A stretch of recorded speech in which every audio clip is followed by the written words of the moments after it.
We have locations throughout the central North Island where we place our beehives. The main areas where we have our beehives are in Turangi, south of Lake Taupo, and in a big valley area called Retaruki. The Manuka trees grow in many different regions throughout New Zealand, predominantly in the North Island. They grow in the far north, they grow in the Coromandel and the east coast, but we go to the areas in the central North Island, down the Retaruki Valley, where it takes us around about 3.5 hours one way to drive from Cambridge to Retaruki to harvest the Manuka honey. When we go down the Retaruki Valley, we have a central point, and as it's at the bottom of the valley, there are further other valleys inland from that area, but they're so remote and the access is extremely limited. We actually fly our beehives on pallets underneath a helicopter, and we fly them into these remote areas, place the beehives in clearings, let them go with a helicopter, and they land quietly and stay there for 3 or 4 weeks, and then we will go back with the helicopter, pick them up, hive bees and everything all together and the honey, and bring them back to a central location to our trucks, and then we will load the honey onto the trucks and take them home to our factory in Cambridge. In the Manuka tree, the bees go straight to the flower, and that's the important part of how we do our beekeeping process when we do Manuka honey.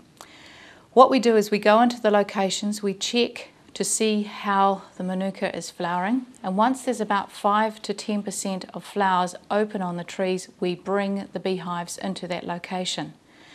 A big part of beekeeping is learning to drive a truck, and learning to drive a truck at night. So we load all the beehives on the trucks at night, take them into these remote locations, take the beehives off and put them in the paddock, and then the next morning they wake up, they're in a new place, they come out and they're very smart, they do a big orientation dance and orientate and work out where they are, and they go and seek the closest, most accessible flower.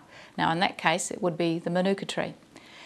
The Manuka flowers for about 3 to 4 weeks, and the bees will work that flower and go and collect the nectar. What they do is they have a long tongue that they probe down into the flower. They suck the nectar up into their honey stomach. The bees are really smart. They have 2 stomachs, one for them and one for the honey. So when they come back to the beehive, they deliver that honey to a worker bee that is just inside the doorway of their beehive. They give the honey or the nectar to that bee. They then turn around and go back out into the field and get some more honey. Now in their lifetime, a bee will collect only 1 teaspoon of honey. So it's a lot of work and a lot of travelling and a lot of flying for 1 teaspoon that we smear on our toast.